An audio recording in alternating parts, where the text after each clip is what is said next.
and we are on Microsoft Teams. And No Vasu problem. here says that Microsoft is far more reliable. Anyway, we have the time, and just to therefore, let you know, everyone, Venkatji, we started recording the session now. So, yeah. yep. Okay, thank you. Minister, good afternoon. Welcome to Indians Living in Auckland Facebook group. I'm not able to see you. That's a blessing for you, but I'm sure you can see me, which is not a blessing. I can see all of your lovely faces, and that's a real blessing. Thank you. Everyone, please, as you welcome Minister Michael Wood, I would like to say a couple of things which you may or may not know. Minister Michael Wood was raised in the lovely pink Pakuranga portion of Auckland, to which I belong, and therefore my affinity towards him is even greater. What he perhaps does not remember is in 2002, I was standing one of those days when before the election in front of my house, and a young gentleman in a public tie came in and said, hello. My immediate reaction was, because he did not look the 22 that he was at that time, I said the Pakuranga Intermediate School is next door. Then he said, I'm a candidate, the Pakuranga constituency. Or at that time it was the Howick constituency. That's where his political career began, ladies and gentlemen. Then after that, he remembers he had come into my office in 2010 when he contested in the Botany constituency. And thereafter, he went for the local government. And in 2016, he succeeded Phil Goff as Member of Parliament in Mount Roskill, which Phil Goff always describes as the holy city of Mount Roskill. And then in 2017, he was re-elected. And in 2020, he was appointed Minister of Transport, Minister of Workplace Relations and Safety. He handled some sensitive portfolios. And Rashna, who is the moderator for this afternoon session, is a well-known person. She is a community worker. She's a Rotarian, and she's one of the residents of Pakuranga Highland Park area, and she belongs to the famous and progressive Parsi community. With that, and we have Vasu to look after our technical aspects. Minister, this is being watched by people on Facebook. This is being watched by people on WhatsApp. We have had questions from various parts of the country. And may I request you now, before you say a couple of words, Rashna, you just open very briefly. Please be mindful of the time. Yes, absolutely. We have as our guest today, Minister Michael Wood, Minister of Transport, Minister for Workplace Relations and Safety, and Member of Parliament from Mount Roskill. Good afternoon, Minister. My name is Rashna Tata, and I'm absolutely delighted to have you with us. And thank you for having made the time to address this discussion. I know how critical time is for you today, and we will be mindful of that. Minister, as you're aware, this is a joint discussion co-hosted by the Indians Living in Auckland Facebook group and the Indian Newslink newspaper and its readers. Indians Living in Auckland is a Facebook group we represent, the largest group of the Indian community in Auckland, 48,000 members, and we are growing every single day. We expect to touch 50,000 plus members this year. We're considered the voice of Indians living in Auckland. This Facebook group provides members of the Indian community with a forum to talk, discuss, and keep abreast with all matters in New Zealand that are of concern to them.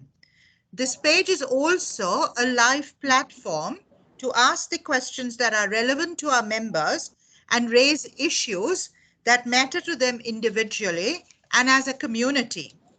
As a moderator, we keep our members updated on all news and views, both within New Zealand and India, and of interest to the community of Auckland. Members find an opportunity to be heard, and we provide them with what is a collective voice.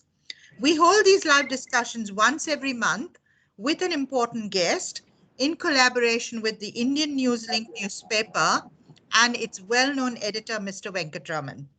Before every live discussion, Minister, we throw the floor open to our members and we ask them to send us their questions. We pick the most frequently asked questions. And we are looking forward to another informative live discussion with you today. Over to you, Venkatji.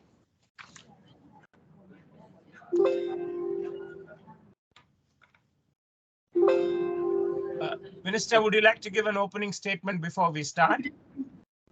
Well, thank you, Venkat, and thank you, Rashna, for the introduction today. And I also apologise if there might be a little bit of background noise. As I say, I'm here at Gisborne Airport. I've just been visiting the East Coast, which of course suffered some really terrible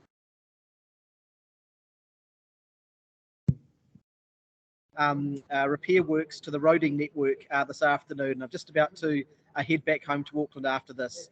But look, I'm very pleased to be here with everyone, and my greetings to those people who are viewing. It's great to be here with Venkat, who's someone who, as he outlines, I've had a long relationship with, and I really respect the work and the role of Indian Newslink in keeping the community informed. And I know that the Indians living in Auckland Facebook page is a very strong and vibrant community. There are many members of my constituency of Mount Roskill who are active on your page as well. So it's good to be able to reach out. And I enjoy these kind of sessions where we can have some time to talk about the issues that matter to people, and for me to get the feedback from the community that helps me to do a better job as an MP and helps our government to do a better job. Thank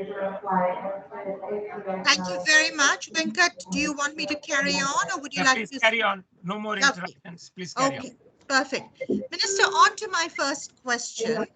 The Fair Payment Agreement Bill, which you introduced in Parliament this week, appears to have upset Business New Zealand and many employers. Why are they upset? Please, if you will kindly elaborate for us. And was it necessary at this stage when many businesses are suffering? How does it affect small businesses? Over to you, sir.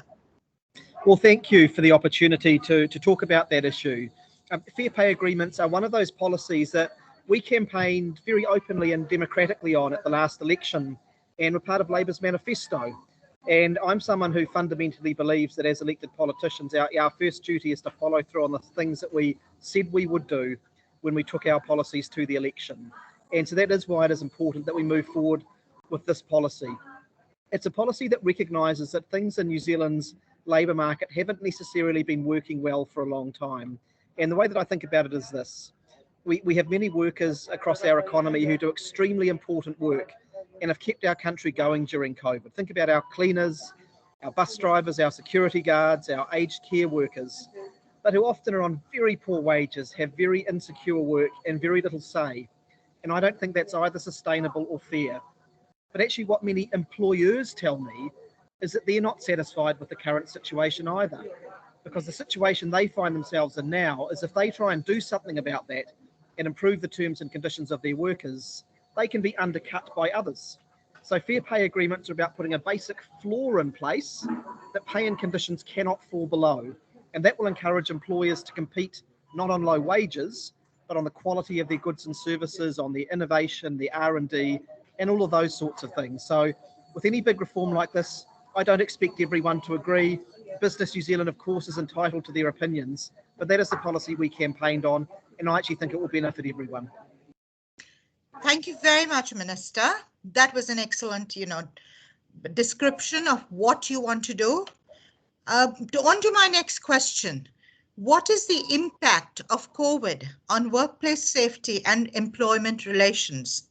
Can employers who are not in the critical or core sectors still insist that their employees should be vaccinated? Great question.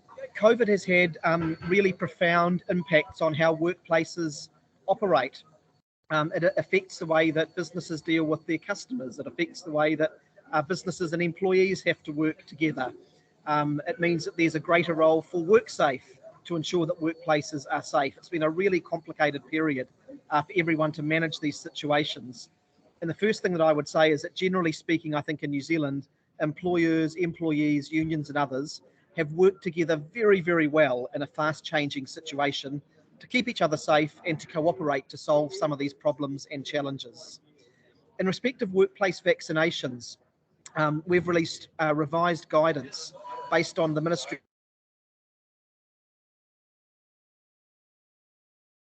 able to make decisions about vaccination in the workplace. Now, no employer has ever been able to just, as a matter of right, say, I demand that my employees get vaccinated. But there's always been the ability for employers to go through a reasonable process to assess the health and safety risks, to consult with their employees, and if there is a reasonable case based on the health grounds, to be able to require vaccination.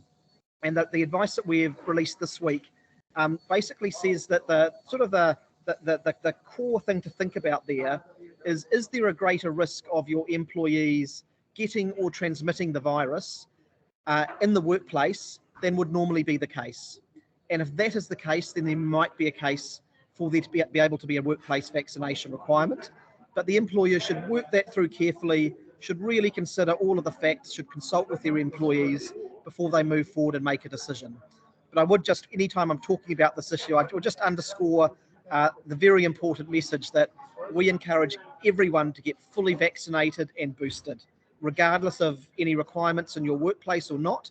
It is the most important thing that everyone can do to keep themselves safe, to keep their family safe, and to keep our community safe. Absolutely. Thank you so much. Minister, on to my next question. What is our record in workplace relations and safety within the OECD?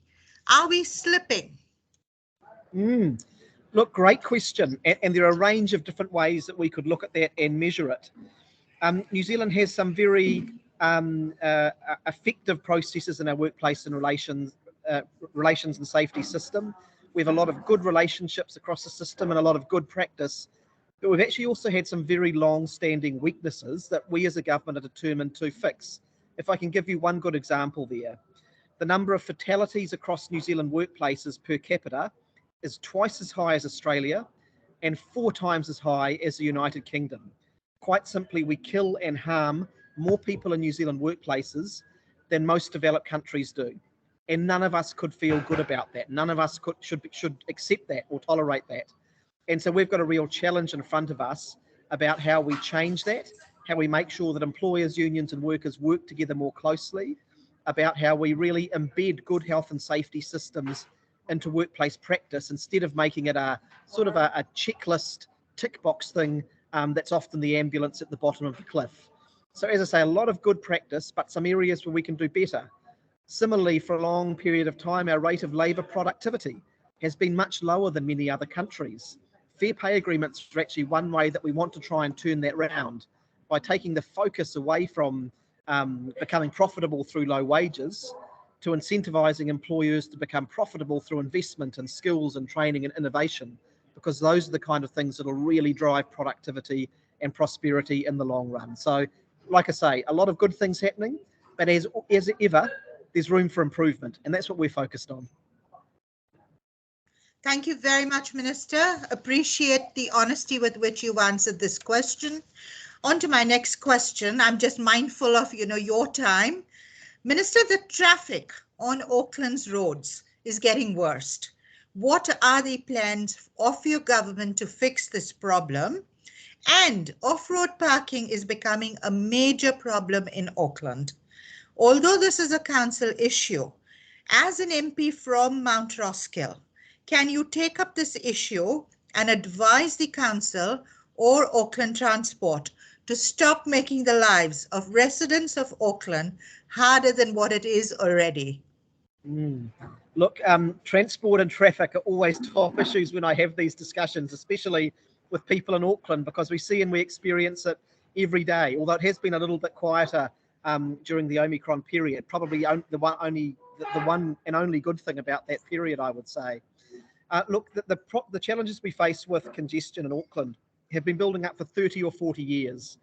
And it's fundamentally been because of the way that we have designed and planned our city. There's been an insufficient investment in good quality public transport and mass rapid transit. We've developed the city, this model of a very sprawling city.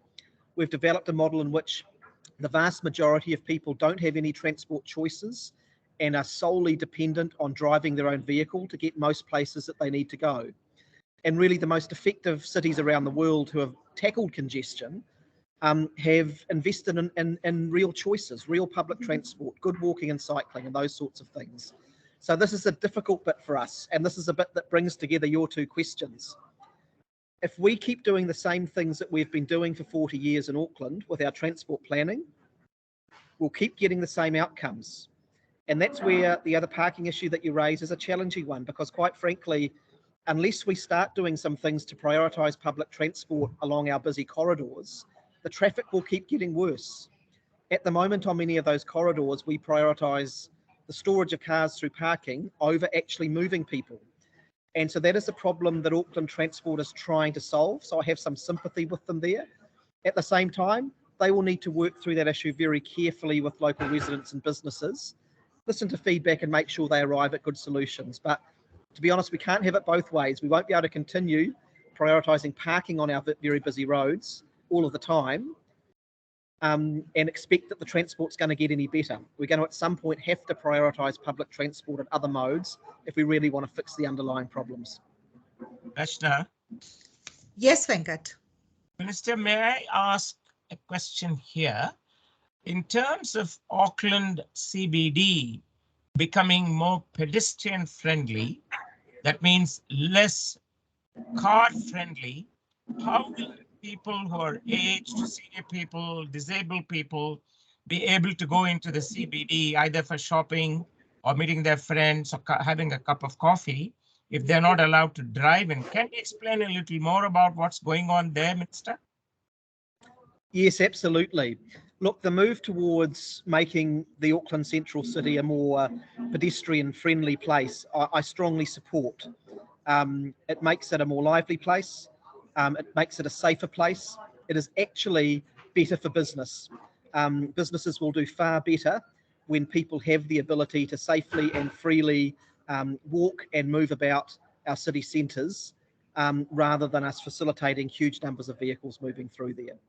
And actually the evidence is very strong on this. It's what all of the most successful international cities are doing. But you make a very good point, Venkat, that as we do that, we still need to ensure that all of our citizens and residents are able to freely and safely access our central city and other important areas. So my response is that at the same time as we do make these changes, we need to also ensure that we do have adequate access, particularly for the disabled, for those who might be mobility impaired, for people who might need access in different ways. I don't think that anyone is saying here that we should have no cars in our central city. What we're talking about is something of a rebalancing. But actually, if we do that well, I think there can probably actually be enhanced and safer access for those people who have mobility challenges. And it's certainly something that I'll be keeping an eye on as Minister. Thank you. Thank you. Any more questions, Venkat, for yourself? No, not now. Later on, if I'll move on to the next. Please do. The light rail project. Is this going according to revised schedule? When is it due for completion? Minister, many businesses in the Auckland CBD who are seriously affected by the light rail project are crying out for financial relief from the government. What has to be done for them? Yes, the light rail project is moving ahead on its revised schedule that we reset last year. The government's now made a decision about moving it forward with a mainly tunnelled option. And actually one of the reasons we did that was to ensure that there is less disruption to local residents and businesses than if we did it primarily at surface level. But importantly, it also enables us finally to build a proper linked up rapid transit network for Auckland. That's what we've been lacking for 50 years. That's what has led to the congestion and many problems that we face. So we want to build a linked up network that moves from the city centre through Mount Roskill, Onehunga to Mangere, that connects with the busway there, that also connects with a new Waitemata Harbour crossing that has a great public transport connection, that connects with a new public transport to the northwest, so that people can start to take those sort of connected public transport journeys around our city that you can do in other international scale cities. So it's a really, really critical investment.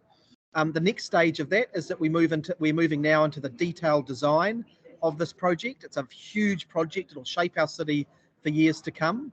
That whole process will likely take a couple of years. We do, however, expect to begin early works on Auckland Light Rail by next year. The full project will likely take us through to about 2030 for completion.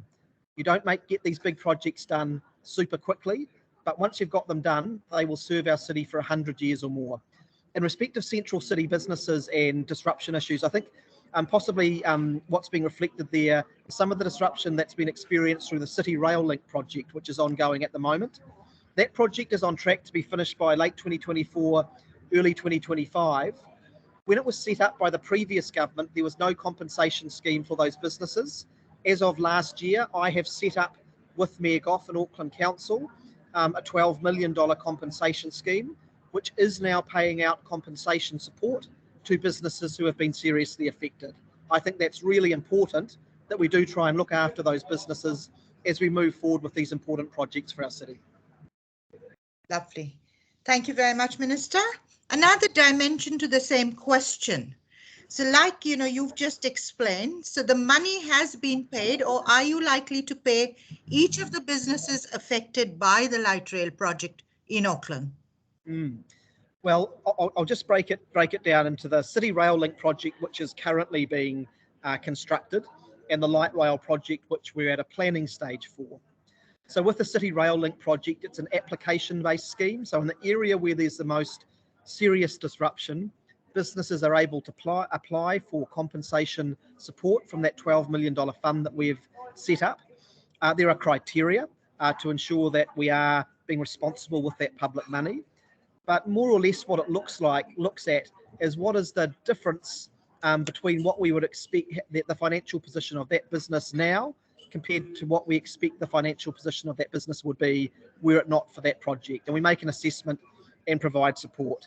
And we've provided payments of up to nearly $100,000 to businesses who have been affected there. So I do encourage any businesses, we call it the C3 area of the City Rail Link project. If you have been seriously affected, please do put an application in.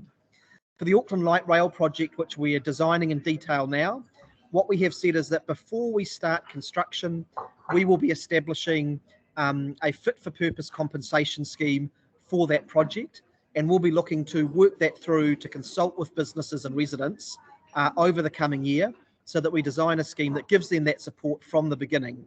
As I say, when the previous government set up the CRL, there was no compensation scheme. So I understand why the businesses have felt frustrated for a long time. We've fixed that now, and we'll make sure it's there from day one for the Auckland Light Rail project. Wonderful.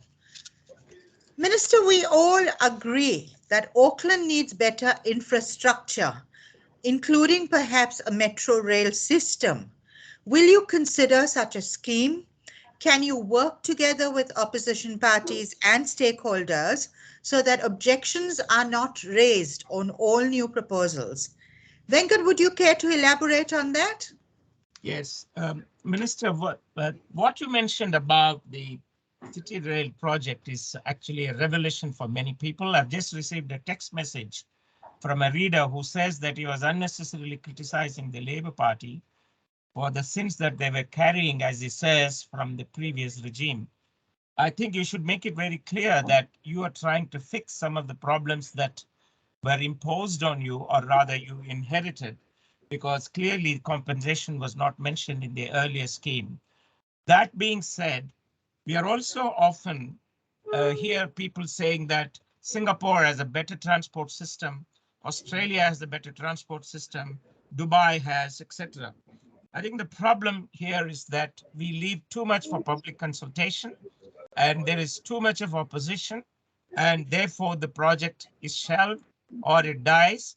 And when it is revived after 10 or 15 years, the cost balloons 10 times and becomes even more deterrent anyway. That's my observation as prompted by a reader here. Now, if you can please tell us about a possible metro for Auckland. Yes, certainly. Look, a proper metro system for Auckland was first proposed over 50 years ago by Mayor Robbie, who was a very famous mayor of Auckland City during the 1970s. If we had built that then, it would have been done for a fraction of the cost. It would have delivered high quality public transport to most parts of the city, It would have given people transport choices. We'd have less congestion, we'd have better air quality, and we wouldn't have sprawled so much as a city as we have over the last 50 years. Unfortunately, the Muldoon government of the day came in and canned that. And the transport situation has continued getting worse since then. So we are determined as a government to make the decision and to move this forward after decades and decades of the issue being put off, it being seen as too difficult, it being seen as too expensive. We need to get onto this for the good of our city. So our government has made that decision. It was a manifesto commitment. We campaigned on it, and we confirmed late last year that we will be developing a linked up metro system that future-proofs Auckland for future growth. So again, that includes the Central City to Mangere light rail route. It includes a new public transport-centred Waitemata Harbour crossing that'll take a great public transport network up deep into the North Shore.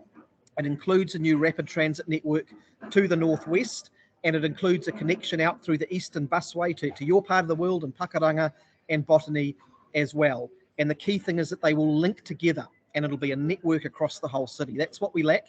That's what we will build. Consultation is important, and we've done a lot of that. But to your point, Venkat, you're also right. It is the job of governments ultimately with issues like this to lead. Not everyone will always agree. People will keep throwing up different ideas. We've said with this one that we've listened, we've looked at all the reports done over many years, and we've decided that we're moving forward with this, because I think that's the leadership you need with a big project like this. In respect of building consensus with the opposition, I have written formally to the opposition and said that I think it would be positive for Auckland if we could put aside political differences and have consensus around the development of this network. Regrettably, at this stage, we haven't received a positive response back to that, but that's something that I will continue to work on because I believe that would be in the interest of the city. Excellent. Thank you. Maybe we'll push the opposition as well on your behalf. Venkat? Yeah. Some questions from your end that you wanted to ask?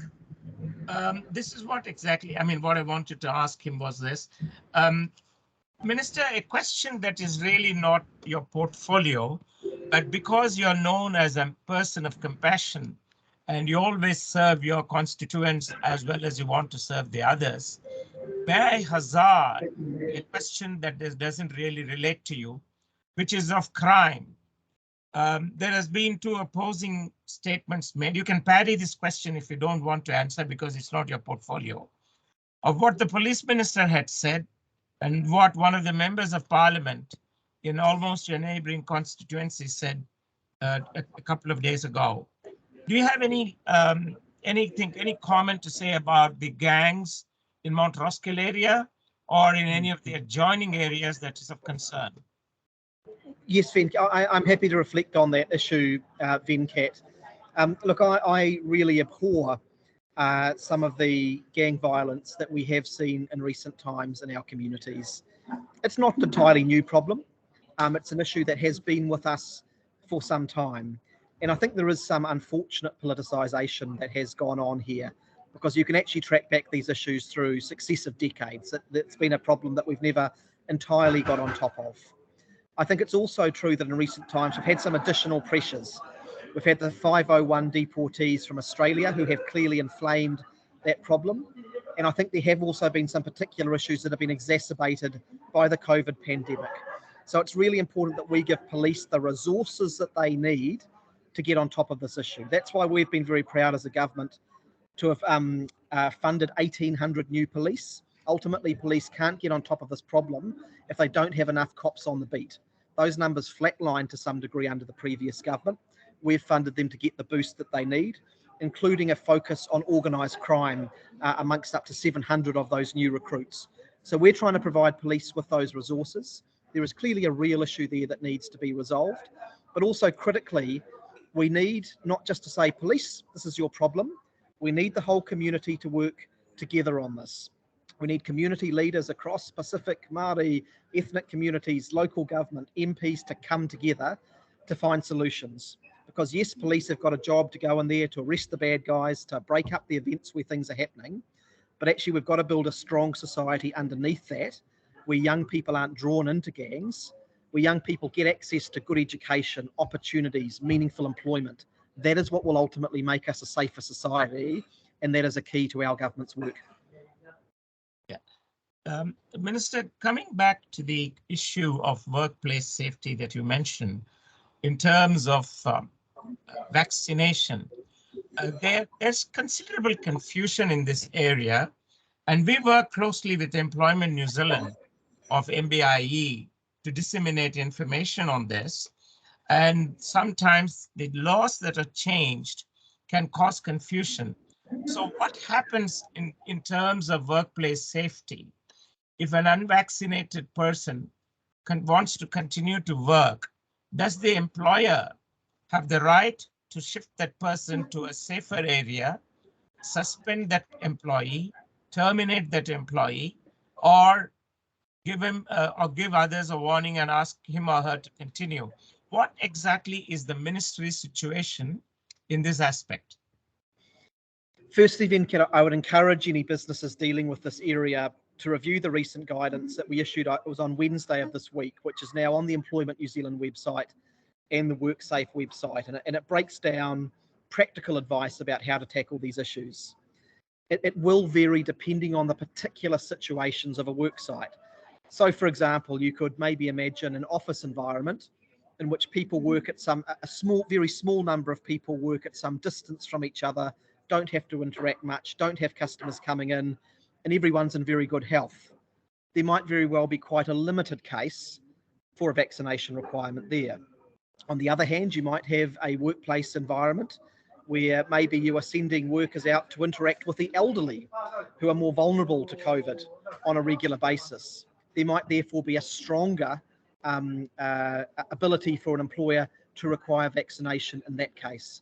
So the employer has to conduct a health and safety assessment to consider the particular nature of the workplace.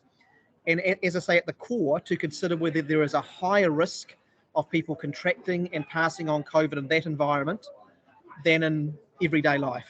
And that is the core thing to focus in around. And employers should consult with their employees and any unions as they're making that decision. If they work through that process appropriately and determine that vaccination is important, then yes, they have the options open to them to shift people into different areas of work, or if they have worked through a proper process, potentially of that person not being able to continue in their employment. Okay. Last question, which is very, confessedly, it is of self-interest. What about the Eastern Corridor, the Reeves Road flyover for improvement of the traffic congestion or eradication of traffic congestion in Pakuranga, Minister? Yes, a very important issue and a very busy intersection. You know it well, both of you do, as residents of Pakuranga, and I know it well. Whenever I visit my parents, I still go through that intersection. The good news there is that the government has funded a significant package of works around the Eastern Busway, which will ultimately connect between Panmure and Botany. Stage 2 of it recently opened up, which of course connects Pakuranga to Panmure. There's now access to rapid bus services through there for residents of the eastern suburbs and a safe walking and cycling connection. The next stage will see the connection going down Tarako Drive from Pakuranga and connecting into Botany. And that is being finalised this year, with construction expected to start next year. We're funding over $1 billion of that. And I might just add on that a part of the funding for that is coming from the regional fuel tax, which we've been criticised for recently, in fact, by the member for Pakuranga. That regional fuel tax will build that asset for the people of the eastern suburbs.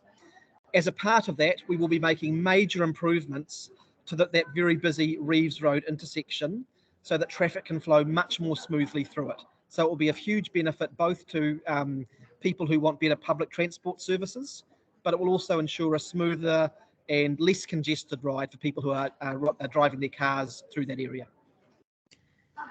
Thank you, Minister. Thank you very much. That was very good explanation. Minister, as somebody you mentioned, I live in the East, have always lived in the East in spite of all the transport problems.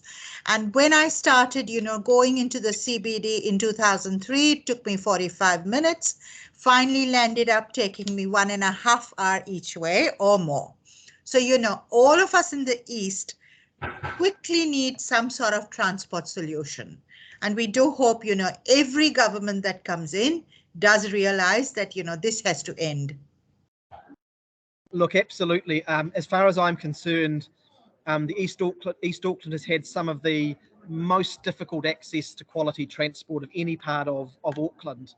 And that is why the investments that I've just spoken about are so important, because that Eastern Busway will deliver a similar quality of service to the people of the eastern suburbs as the North Shore Busway has for the people of the North Shore. The previous Labour government built that 10 years ago.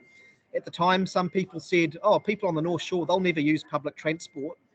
Well, now, around about 50% of the journeys to the Auckland Harbour Bridge at peak hour are people using the North Shore Busway, because it's a quick, comfortable, effective way of travelling. That's what we will be creating for the people of the eastern suburbs. We've put our money where our mouth is. We've got that next stage open. People can now get onto the busway at the Pakuranga Plaza, travel through to Panmure, connect onto the train, and have a fantastic public transport journey through to the central city. And as I say, that connection will be in the coming years be going right through to Botany as well. So that's a really important step forward for people in the eastern suburbs, and we'll keep looking at what we can do to continue improving the transport situation there. But I will just come back to the point I made at the beginning. If we keep relying on and building a system that is just about cars, I guarantee you the congestion will keep getting worse. We have to make a decisive shift to giving people access to high quality public transport. And if we do that, then even for the people who have to use their cars, things will be better, because more other people will be on the public transport. Absolutely. Thank you very much, Minister. We've appreciated, the honesty with which you've answered all our questions. Thank you very much for being with us today. I'm mindful that you have to catch another flight back and, come back safely. And thank you so much. And we hope to have you again with us sometime. Thank you, Rashna. Thank you, Venkat. Always a pleasure to chat, and very happy to come back at some stage in the future as well. Thank you very much, Minister. For those who speak Tamil in this group, I want to say that the Tamil community in Auckland has owned Michael Wood, and he's known as Tamil Selvan. He's not known as Michael Wood. That means he's the son of Tamilians. That's what it means. And in the Tamil community, when we say Michael Wood is coming, people don't know who it is. If we say it's Tamil Selvan coming, they all know that our lovely, charismatic, he might even land up in a bicycle like he did last Sunday. We were looking for a car, a crown car, but he came in his bicycle with a helmet on. Well done, Minister. That's what we love about you. You're a man of the masses. Thank you so much, Minister. Thank you. Have a wonderful weekend, everyone. Yes, thank you, Minister. And you too. Wonderful weekend. And if the rest of us can stay as the Minister leaves, we can have a quick roundup. Very well. Thank you. Bye-bye. Now, Rashna, I think, am I audible? We've got another. Yes, you are. Yes, you are. I think the takeaway from today's discussion is that very often we are quick to judge governments without knowing what the facts are. For instance, the City Rail project, out which this government has taken a lot of flack on the businesses that are suffering, really does not belong to them. They inherited the problem. And when they set up, perhaps they could have set up this compensation scheme earlier instead of waiting for all these people to really suffer and then come back. That's the failing of the Labour government, perhaps. But nothing works like having a joint effort. And if we as this group, plus Indian Newslink, can put together proper suggestions, believe me, when we send proper suggestions as a group, the ministers have the ability to look at it, and maybe they will address it much better and faster when we do things methodically. And I also want to appeal to people that if we keep rejecting projects like the metro or any other, just because it would inconvenience some of us for 5 or 6 years, then we will never be able to move forward. I remember when Dubai, Singapore, these two countries built their metros, there was considerable inconvenience, but people did not mind because they had no choice. There was no consultation process in those countries. But today, millions of people enjoy the facilities of metro. It's been built in India with all the problems. So I think we should be a little more national and public oriented in our approach. That will help. That's all I have to say. Rashna, you take over. Thank you very much, Venkat. Totally understand and appreciate what you're saying. I think, we can come up with some sort of solutions that we put together as a group, like you said, and, convey it through your good offices to, the people concerned. Yes, certainly. Does anybody else wants to say anything? All good from me. Last time, some of us didn't leave the call. They left it open for 10, 11 hours. So I won't be able to save the recording. So please request to everyone, once this is done, please leave the call. Certainly. Thank you very much, Vasu. Thank you, everybody in the audience. And we've enjoyed this afternoon, Venkat. Thank you for arranging it. Yeah, thank you. Not a problem. May I request everyone to officially log out, leave so that there is no phone left unlinked, and Vasu can do the rest. Thank you. And have Thank a you, good, Vasu. good evening and a good weekend, everybody. Yeah. Thanks a lot. Have a lovely trip, Vasu. Bye-bye. Thank you. Thanks, guys. Thank you. Bye.